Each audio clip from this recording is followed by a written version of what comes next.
Alright, let's kick off another news roundup here on the channel with more updates on the Washington Commanders.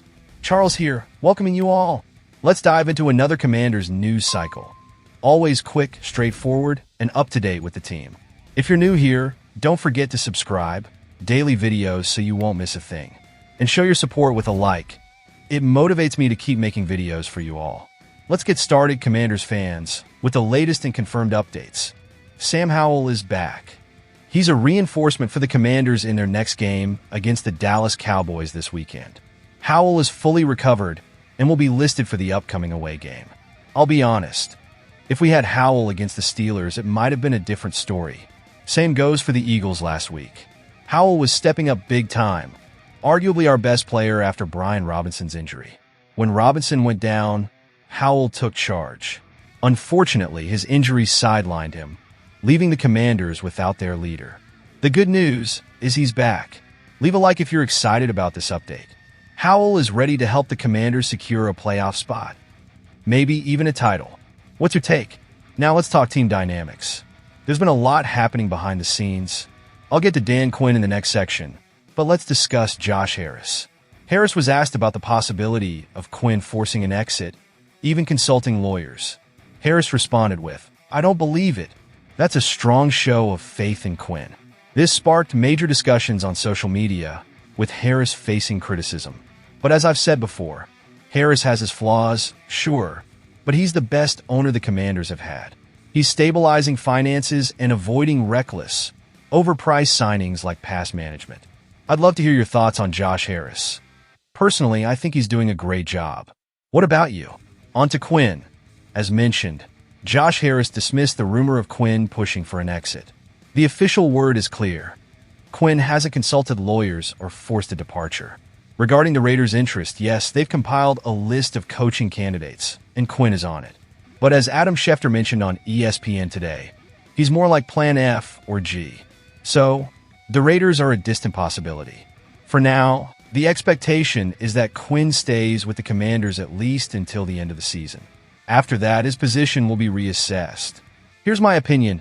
I'd keep Quinn for next year. Yes, he made mistakes against the Eagles and Steelers, and his stubbornness can be frustrating. But Commanders fans who could realistically take over this team right now. Quinn loves this team. He celebrates touchdowns and feels the losses deeply. You can't question his passion. But, of course, results on the field are what matter most. What's your call? Would you keep Quinn for next season? Let's move on. The Commanders had a fantastic 7-2 start, but are now 7-4 after 2 consecutive losses. Jaden Daniels, who had been phenomenal, suffered a rib injury in Week 7 against the Panthers, and it's impacted our performance. Dan Quinn addressed this in yesterday's press conference.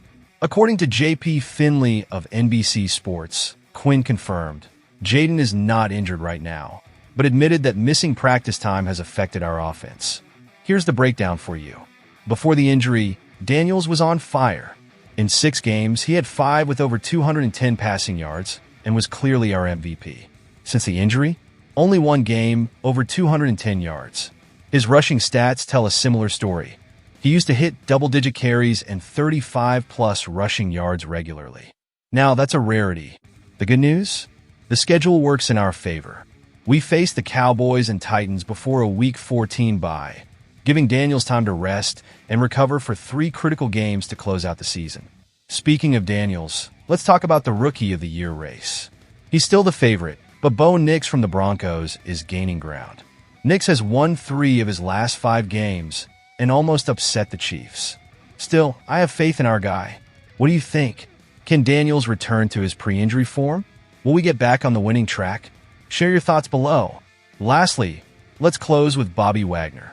He's been a revelation for the Commanders, surpassing all expectations. Wagner leads the team with 91 tackles, while Frankie Luva adds 71 tackles and 7 sacks. Together, they're a devastating duo. Here's something to think about. If we'd made flashy, expensive signings in the offseason, we might have missed these hidden gems. Wagner and Luvu are playing at all-pro levels, proving that sometimes the best moves are the quiet ones. But here's the concern, Commanders fans. Rumors suggest the Kansas City Chiefs are eyeing Wagner for 2025. Alex Ballantyne from Bleacher Report predicts the Super Bowl champions might target our 34-year-old veteran.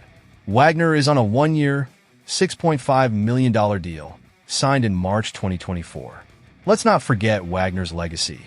Led the NFL with 183 tackles in 2023 with the Seahawks, 10-time All-Pro, 9-time Pro Bowler. Ranks 5th in NFL history with 1,797 tackles. Won a Super Bowl with the Seahawks in 2013. Should we push to re-sign Wagner for 2025? He's still performing at an elite level, but at 34, age is a factor. The Chiefs might offer him a shot at another ring, but can we convince him to stay? Share your opinions in the comments. And that's it for today. If you enjoyed this video, hit the like button and subscribe. It's so important to have you with us. Thanks for all your support, and as always, go Commanders!